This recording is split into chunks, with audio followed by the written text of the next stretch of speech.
வழக்கம் போல் Deepavali, Christmas, new year அந்த மாதிரி பண்டிகைக்கு பிரியாணி செய்வோம் வழக்கம் போல். அதே மாதிரி இந்த ரமலானுக்கு வேண்டி ஸ்பெஷலாக மட்டன் பிரியாணி, பாஸ்மதி பிரியாணி, முகல் பிரியாணி ஸ்பெஷலாகவே செஞ்சுருக்கிறோம். இன்றைக்கி மட்டும் 2000-3000 பேர்த்துக்கிட்ட பண்ணியிருக்கிறோம். அடிஷ்னலாக தேவை இருந்தாலும் கூட திருப்பி ரெடி பண்ணுறதுக்கு உண்டான மெட்டீரியல் எல்லாமே வச்சுருக்குறோம். இப்போ போயிட்டு இருக்குது, சேல்ஸ் நடந்துகிட்ருக்கு.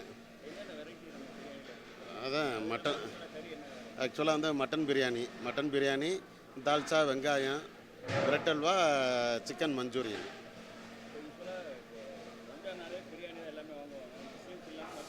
ஆமாம், எல்லாருமே வாங்குவாங்க. இந்த ரம்ஜான்டாலுமே எல்லாருமே இன்றைக்கி பிரியாணி நல்லா ட்ரெடிஷ்னலாக நல்லா நிறையா போயிட்டு இருக்குது. அதனால் மற்றவங்க எல்லாருமே சேர்ந்து இன்றைக்கி பிரியாணி நல்லா வாங்குவாங்க. ஆமாண்ணே, அதாவது ஒரு படி மட்டன் பிரியாணி வாங்கினோன்னா மற்ற சிக்கனு, பிரெட் அல்வா ஃப்ரீயாக கொடுக்கும்.